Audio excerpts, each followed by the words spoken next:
अस्सलामुअलैकुम वरहमतुल्लाहि वबरकातुहू।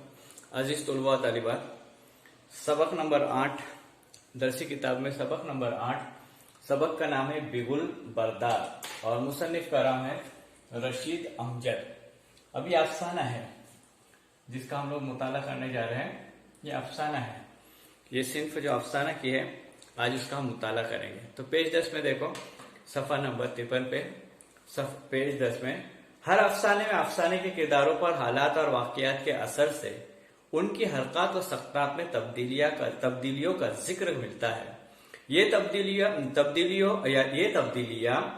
दरअसल किरदारों की नफसी कैफियत की तब्दीलियां होती है। यानी हर अफसाना किसी न किसी सतह पर नफसियाती अफसाना होता है। अब अफसाने बहुत से लिखे गए और अलग अलग मौजूआत पर अफसाने लिखे जाते हैं, लेकिन इसमें जो बारीक बारीक बातें होती है जो अफसाने अगर पेश करता है ये उसकी जान होती है। ये अफसाने की अहम यानी बातें होती है, जो अहम बड़े किरदार होते हैं ये इन तमाम बारीकियों से क्या रहते हैं, वाकिफ रहते हैं। किरदार के जहनी व फिक्री जज्बाती व तबई हालात पर असरअंदाज होकर वाकयात अफसाने के किरदार को एक खास मिजाज पर ले जाते हैं। अब अफसाने का जो अहम किरदार होता है ये अपनी जज्बात, अपनी किरदार नगारी, जहनी तवाजुन तो नहीं कहेंगे, जहनी जो फिक्रें रहती है उन फिक्रों के एतबार से अफसाने को आगे बढ़ाता है। बिगुल के हवाले से झैल का अफसाना एक खास माहौल की अक्कासी करता है। फौजियों का मुआशरा भी मुआशरे के मुख्तलिफ तबकात यानी फौजी दर्जात में मुनकसिम है। यानी हर जगह दर्जात हो चुके हैं कि कोई पीए है तो कोई ऑफिसर है, कोई चपरासी है तो कोई बॉस है। मतलब कहने का मतलब है कि दर्जात है, चपरासी से लेकर मैनेजर तक। इनमें मामूली सिपाही से लेकर आला अफसरान तक शामिल होते हैं। जैसे यहाँ फौज का जिक्र किया गया है तो एक मामूली क्या है, सिपाही है, लेकिन उसके ऊपर भी कई ओहदे होते हैं, यहाँ तक के आला अफसरान तक। बिगुल बरदार एक मामूली फौजी मुलाजिम है जो अपने काम यानी बिगुल बजाकर फौजी मुआशरे के तमाम अफराद को एक खास नज़्मों में जमा कर देता है। जैसे वार्निंग बेल है, एक तरह की एक वार्निंग बेल है जिसको बजाया जाता है, एक सिपाही बजाता है। सिपाही मतलब यह है कि एक प्यून बजाता है, लेकिन उसकी एक बेल पर तमाम आला अफसरान, आला ओहदेदार भी क्या हो जाते हैं, जमा हो जाते हैं। इससे वो खुश फहमी में मुब्तला है। उसको ऐसा लगता है कि ये सब मैं कर रहा हूं, ये मेरी वजह से हो रहा है। सब लगता है कि मेरे बिगुल के हुक्म पर फौजी सारे काम काज छोड़कर यकजा हो जाते हैं, गोया मेरी एक खास अहमियत है। यानी इस खुश फहमी में मुब्तला हो जाता है, गलत फहमी का शिकार है कि मेरे हुक्म पर ये लोग चलते हैं। हालांकि ऐसा नहीं है, उसका तो काम है वार्निंग बेल देना, वार्निंग बेल बजाना, यहाँ मुराद बिगुल बजाना है। फिर उसके बाद अफसाने का किस्सा इसी खुश फहमी के मुख्तलिफ मदारिज की तस्वीर कशी करता है। यानी यहाँ अलग अलग उसके नक्शे बताए गए, तस्वीरें बताई गई है। इख्तिताम पर बहरहाल बिगुल बरदार अपनी खुश फहमी, जो दरअसल गलत फहमी है, कि शिकस्त के बाद भी बिगुल बजाकर ओहदेदारान को हुक्म बरदारी पर मजबूर कर देता है। लेकिन उसके साथ साथ इस अफसाने में आला अफसरान की बीवियों के लिए बिगुल बरदार की बीवी के साथ जिम्मेदारों के जिल्लत आमेज रवैये पर भी कड़ी चोट की गई है। यहाँ वो एक बात बताने की कोशिश की गई है, ये आला अफसरान है, उनका मकाम आला है, ये सिपाही है, अदना सिपाही है, उसका मकाम उतना नहीं है। लेकिन यहाँ जो आगे अफसाने में आएगा कि बताया जाएगा, आगे अफसाना पढ़ते वक्त बताया गया है कि जब आला अफसरान के फैमिली मेंबरान को बुलाया गया था किसी प्रोग्राम के लिए, तो इनको भी बुलाया गया था जो सिपाही थे, यानी आला ओहदेदार नहीं थे। लेकिन जब वहां बैठने का नज़्म किया गया था तो आला ओहदेदारान को आगे यानी फैमिली मेंबरान को यानी बीवी को आगे बिठाया गया था और ये आगे बैठी हुई थी, उसको पीछे लाया गया था। तो जिल्लत उसको महसूस हुई कि हमारे साथ इंसान होकर भी इंसानों जैसा सलूक नहीं किया जा रहा है। अफसाने का इख्तिताम इंसानी जज्बात के लिए आला तबके की बेहिसी और आम इंसान के कर्बों को निशानजद करता है। यहाँ बताया गया कि आला अफसरान की जिंदगी कैसी होती है और जो मामूली सिपाही होते हैं उनकी जिंदगी किस तरह से गुजरती है, लेकिन किन चीजों को ख्याल रखा जाए, किन चीजों का ख्याल रखना बहुत जरूरी है। यानी हमारे हरकत और सकनात से, हमारी बातों से किसी को नुकसान न पहुंचे। रशीद अमजद उर्दू के मशहूर अफसाना निगार है और अदीब है। उनका असला नाम अख्तर रशीद है। वो 5 मार्च 1940 को श्रीनगर में पैदा हुए। हिंदुस्तान का इलाका श्रीनगर, जम्मू कश्मीर का इलाका है, वहां वो पैदा हो गए थे। उन्होंने उन्होंने मीराजी मीराजी फन और शख्सियत के मौजू पर तहकीकी मकाला लिखकर पीएचडी की सनद हासिल की। मीराजी फन और शख्सियत, मीराजी शायर थे तो उनके बारे में उन्होंने मकाला लिखा और मकाला लिखकर पीएचडी की डिग्री हासिल की, डॉक्टरेट उन्होंने पास की। वो एक तवील अरसे तक तदरीस के पेशे से वाबस्ता रहे, दर्स और तदरीस के फराइज अंजाम दिया करते थे। उनके अफसानों में तशबीहात और अलामतों का कसरत से इस्तेमाल हुआ है, उन्होंने बहुत अपने अफसानों में तशबीहात का क्या किया है, इस्तेमाल किया है। तशबीह हम जानते हैं किसी चीज को किसी चीज के मुशाबा या हमशक्ल करार देना। इनके यहाँ यानी हाँ लिखा हुआ है, इसका मतलब है यहाँ शौरी तौर पर मानवी सतह को तहदार बनाने की कोशिश मिलती है। उनके अफसानों में फर्द के दाखिली एहसासात को फनकाराना अंदाज में पेश किया गया है। इंसान के जो दिलों में बात होती है, जो दिलों पे गुजरती है, उन्होंने दिलों पे गुजरने वाली बातों को एक नया अंदाज देकर अफसानों में पिरोने की कोशिश की है। उसके बाद बेजार आदम के बेटे, रेत पर गिरफ्त, सहपहर की खिजा, अक्स बेख्याल, पतझड़ में खुद कलामी, भागे है बयाबा मुझसे वगैरह उनके अफसाने मजमे है। उन्होंने तमन्ना बेताब के नाम से सवाने उम्र भी लिखी है। उनके दिगर किताबों में रवैये और शनाख्ते और नया अदब मशहूर है। अब इन्होंने बहुत सी किताबें लिखी है, जिन किताबों का यहाँ जिक्र किया गया है, जो उर्दू अदब में इन्हें अहम मकाम रखती है, आला मकाम रखती है, ऐसी किताबें उनकी लिखी गई है। अब आइए अफसाना शुरू हो जाता है, और अफसाना शुरू हो जाता है, इसमें अफसाने की कहानी जो रहती है, कहानी के साथ जो किरदार होते हैं, तो कहानी का जो प्लॉट होता है, उस प्लॉट के एतबार से किरदार जो रहते हैं वो अपना मकाम और अपने मुकालमे के जरिए और मुआशरे के साथ चलने के साथ साथ अपना मकाम भी कायम रखते हैं और कहानी को पेश करते रहते हैं आगे आगे कि किस तरह से कहानी को पेश किया गया। और इसमें सबसे बड़ा कमाल अफसाना निगार का होता है, और रशीद अमजदी और बेहतरीन अफसाना निगार तस्लीम किए जाते हैं उर्दू अदब में। तो देखिए, ये एक फौजी इलाका है, और जहाँ फौज रहती है, छावनी है, और वहां फौज ही रहते हैं, और फौजों का फौज जो रहती है, उस फौज का पूरा इंतजाम वहां पर हर एतबार से इंतजाम है, और हर चीज डिसिप्लिन के साथ हो रही है। एक छोटी सी छावनी में एक बिगुल बरदार रहता था।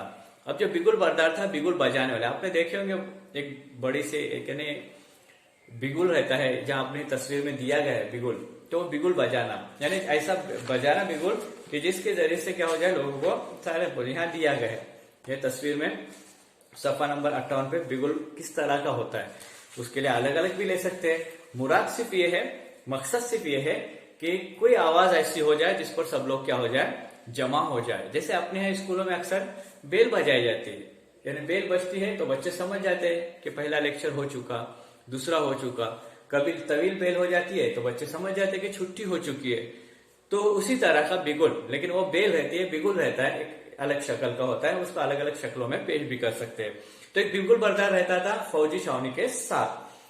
उसके बाद उसके बिगुल पर छावनी जागती थी, यानी सुबह जल्दी उठना रहता है, मसलन 4 बजे उठना है, तो 4 बजे उठकर बिगुल बरदार क्या करता था, बिगुल बजाता था। जैसे वो बिगुल बजाता था, पूरे लोग छावनी में रहने वाले आला अफसरान हो या छोटे छोटे ओहदेदार हो, वो सब उठकर क्या हो जाते थे, मैदान में आ जाते थे। मतलब यह है कि चलो रनिंग करना है या जो भी उनका टाइम टेबल रहेगा, उस हिसाब से उनको क्या करना रहता था, उठना रहता सुबह जल्दी। सुबह सवेरे गहरी नींद सोते फौजी बिगुल की आवाज पर चौंक कर उठते, जल्दी जल्दी कपड़े पहनते और नीम गुनूद देखो और पहनते और नीम गुनूदते कतारों में आकर खड़े हो जाते। जैसे अपने यहाँ अक्सर दुआ के लिए बेल होती है ना, पहली जो बेल हो जाती है, तो जैसे बेल बज जाती है, बच्चे आकर कतार में खुद ब खुद क्या हो जाते हैं, खड़े हो जाते हैं। हालांकि बेल होने से पहले बच्चे ग्राउंड पे, मैदान में, इधर कैंटीन में, अलग अलग जगहों पर अपनी बात करते, क्लास में बैठे रहते, कुछ होमवर्क करते रहते, लेकिन जैसे ही बेल हो जाती है, सब एक साथ आ जाते हैं और अपनी अपनी कतार में खड़े हो जाते। तो फौजियों को भी हुक्म दिया गया था कि जैसे ही बिगुल क्या करेगा, बजाया जाएगा, आपको उठकर आना है, चाहे बड़ा अफसर कितना ही बड़ा क्यों न हो। बिगुल की लय और उसके उतार चढ़ाव पर ड्रिल शुरू होती, यानी वो बिगुल बजाया जाता था और उसके उतार चढ़ाव पर ड्रिल शुरू हो जाती है। जैसे अपने हम मुबिन से वगैरह ड्रिल कराते हैं एनसीसी के बच्चों को, कैसे अलग अलग अंदाज में और अलग अलग नए तरीकों से उनको ड्रिल कराई जाती। तो यहाँ भी बिगुल बरदार क्या करता था, बिगुल बजाता था, उसी अंदाज पर उसकी ड्रिल की जाती। सिपाही से अफसर तक सब उसके बिगुल की आवाज पर दाएं से बाएं और बाएं से दाएं होते और जब तक बिगुल बजता रहता उनकी भागदौड़ जारी रहती। यानी जो बिगुल जो है, उस बिगुल जो इशारा देता है, बिगुल जैसे बजाया जाता था उसके एतबार से क्या करते थे लोग, ड्रिल करते थे और उसी के नक्शे कदम पर चलते। मतलब यहाँ मुराद है कि ड्रिल के इशारे पर, सॉरी, बिगुल के इशारे पर ड्रिल होती थी। इसी तरह के बिगुल बजाते हुए बिगुल बरदार की आंखों में तफाखुर की एक शान होती। यानी बिगुल बरदार एक तफाखुर, जिसको हम लोग फख्र कहेंगे, क्या कहेंगे, फख्र कहेंगे। तफाखुर फख्र से बना है, यानी अपने अंदर फख्र महसूस करता था, प्राइड महसूस करता था। अब महाराष्ट्र में इसको गर्व कहेंगे, उर्दू में इसको फख्र कहेंगे। फख्र महसूस करता था कि देखो मैं कितना बड़ा आदमी हूं, मेरे इशारे पर बड़े बड़े अफसरान भी क्या करते, बोलो मेरा हुक्म मानते। ये उसको गलत फहमी थी। एक शान होती, उसे इस बात का एहसास था कि उसके बिगुल की आवाज पर पूरी प्लाटून इधर से उधर हो जाती है। यानी पूरे पलटने जो है, फौज का जो हिस्सा है, एक एक हिस्सा बनाया जाता है, 15 लोग इधर 15 लोग उधर, अलग अलग ग्रुप बनाए जाते हैं। तो जैसे ही मैं इशारा करता हूँ, मेरे इशारे पे प्लाटून जो रहता है, पलटने जो रहती है, फौजी दस्ता जो रहता है, वो मेरे इशारे पे चलता है, इधर से उधर हो जाती है। और वो अक्सर अपनी बीवी से भी इसका जिक्र करता है। अब जो कुछ होता है उसके साथ जो जॉब वो करता है, वो जाकर उसका जिक्र अपने घर पर भी करता है कि देखो मैं कितना बड़ा हूं, इतना बड़ा हूं कि बड़े अफसर भी मेरे इशारे पर चलते हैं। ये उसकी फख्र की बात थी, जिसका जिक्र अपने वो फैमिली मेंबर से भी किया करता था। भली मांस मेरा बिगुल न बजे तो पूरी पलटन सोई रह जाए। यानी घर पर जाकर फख्र से कहता था, अगर मैं बिगुल न बजाऊं, अपनी बीवी से कहता था, अगर मैं बिगुल न बजाऊं तो सब लोग सोए रहेंगे और कोई जागेगा नहीं। मतलब मेरे एक बिगुल के इशारे पर सब अपनी नींदें कुर्बान करके कहाँ जाते हैं, मैदान में आ जाते हैं। बीवी बेनियाजी से शाने हिलाती तो कहता, बीवी क्या करती थी, वो बातों को सुनती और नजरअंदाज करती। उसको मालूम है इसका काम बिगुल बजाना है, तो बिगुल बजाना है तो बिगुल बजाने का इशारा है, और ये इशारा करता है कि बिगुल बज चुकी है, वक्त हो चुका है ड्रिल का, अब मैदान में आ जाइए। वो बेचारी क्या कर देते थे, नजरअंदाज कर देते थे, ऐसे सुन लेते थे। झूठ नहीं बोलता, लेकिन वो अपने बीवी को क्या किया, एहसास दिलाते मैं कितना बड़ा आदमी हूं। सिपाही तो क्या है, सिपाही की तो क्या हैसियत है, बड़ा अफसर तक मेरे बिगुल के ताबे है। ताबे मतलब है कि मानना, इख्तिदा करना, कि बड़े बड़े अफसरान भी, छोटे अफसर तो छोड़िए, बड़े बड़े अफसरान भी मेरे इशारे पर क्या करते हैं, चलते हैं। फिर खुद ही उसका सर बुलंद हो जाता, मैं कोई मामूली चीज नहीं। फिर वो अपने आप से मुखातिब हो गए थे, मैं कितना बड़ा आदमी हूं, मैं कितना, जब इंसान के अंदर मैं आ जाता है कि मैं कितना बड़ा हूं, तो उसके सामने जितने भी लोग नजर आते वो सब उसको छोटे लगते हैं। और ये अच्छी बात नहीं है, बल्कि हमको छोटा बनकर चलना है ना। हम बड़ा कौन है, अल्लाह है, सबसे बड़ी जात अल्लाह की। हमारे अंदर गुरूर तकब्बुर को बिल्कुल जगह नहीं देना है। तो उसके अंदर एक एहसास पैदा होता है, मैं कितना बड़ा आदमी हूँ, मैं कैसे हूँ, मैं कौन हूँ, ये उसके अंदर ख्यालात आते थे। और सिर्फ इस वजह से आते थे कि वो उसको एहसास, गलत फहमी का शिकार हो चुका था कि मेरी एक बिगुल पर इतने लोग कतार में लग जाते, मेरी एक बिगुल पर उनके अंदर सावधान विश्राम के ऑर्डर हो जाते। तो उसके अंदर एक गलत फहमी परवान चढ़ रही थी, और जो नहीं होना चाहता वो हो रहा था। वो अपने बिगुल को थपथपाता, पूरी पलटन क्या सारी छावनी उसकी मातहत है। यानी मैं तो इतना अच्छा आदमी हूँ, बड़ा आदमी हूँ, और वो अपने बिगुल को क्या करता था, उसकी पीठ तो नहीं थी, उसके थपथपाता, उसके ऊपर हाथ रखता था और कहता था कि मैं कितना बड़ा आदमी हूँ, मेरे एक हुक्म पर, मेरे एक इशारे पर पूरी छावनी, पूरे फौजी, तमाम फौजी मैदान में दौड़ पड़ते हैं। बीवी की आंखों में खाविन के लिए सरशारी की किसी कैफियत आ जाती। चलो बीवी मान ले आती थी, चलो आप जो कह रहे हैं बिल्कुल सच है, वाकई वो सच ही कहता होगा, वो समझ जाती थी। लेकिन फिर भी उनका दिल रखने के लिए कहती बिल्कुल आप सच कहते। और उसे बिगुल वाले की बीवी होने पर फक्र का एहसास होता, वो अपने अंदर एहसास पैदा कर लेती कि चलो मैं तो बिगुल बरदार की क्या हूं, बीवी हूं। मुझे एहसास हो जाता कि चलो ये बहुत अच्छी बात है।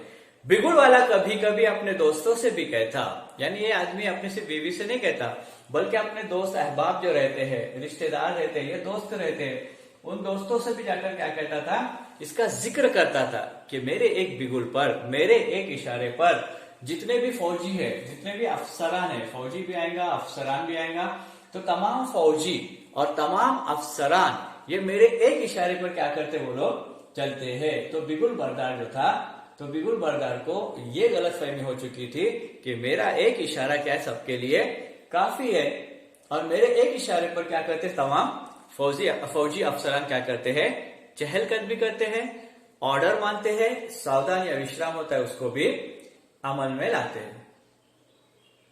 ये बिगुल नहीं, इसकी आवाज में एक जादू है।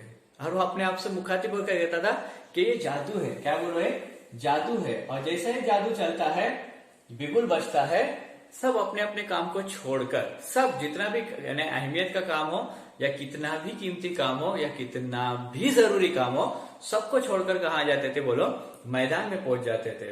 और क्या करते थे, इसकी आवाज में एक जादू है और इस जादू का जादूगर मैं हूं। यानी जो जादू जो बताया जा रहा है उसका जादूगर यानी उसको बजाने वाला मैं हूं। यानी तमाम चीजों के पीछे सबसे अहम किरदार जो वो मेरा है। फिर उसका जादूगर मैं हूं, उसका सीना फूल जाता और फौरन वो क्या हो जाता था, खुशी से फूले न समाता। उसकी आवाज पर तो कमांडेंट भी अपने सारे कामकाज छोड़कर ग्राउंड पर आ जाता। यानी जो फौजी होते हैं उनका जो सरदार होता है ना, कमांडेंट होता है, कमांडर होता है, वो भी क्या करता, अपने काम छोड़कर वहां पहुंच जाता था। और पहुंचने पर क्या करता था, उसकी बातों को मानता था। यानी इतनी उसकी अहमियत थी, इतना उसका क्या था, यानी उसकी लोग उस पर अहमियत देते थे, क्योंकि वो ऑर्डर था। जहां फौजी कवानीन थे, उस कवानीन में एक कानून ये था कि जैसे ही बिगुल बजाया जाएगा, सब अपने अपने कामों को छोड़कर कहाँ पहुंचेंगे, मैदान में पहुंचेंगे। और बिगुल बरदार जो है इस खुशफहमी में रहता था कि ये मेरी वजह से हो रहा है, मैं करता हूं इसके लिए हो रहा है, ऐसा नहीं था। अजीज तुलबा तलिबात, आगे अफसाना और भी मजेदार है, अच्छा है और सबक आमोज भी है। आइंदा का हिस्सा इंशाल्लाह, इसके आगे का हिस्सा जो है वो इंशाल्लाह आइंदा के लेक्चर में हम पढ़ेंगे इंशाल्लाह। अस्सलाम वालेकुम व रहमतुल्लाह।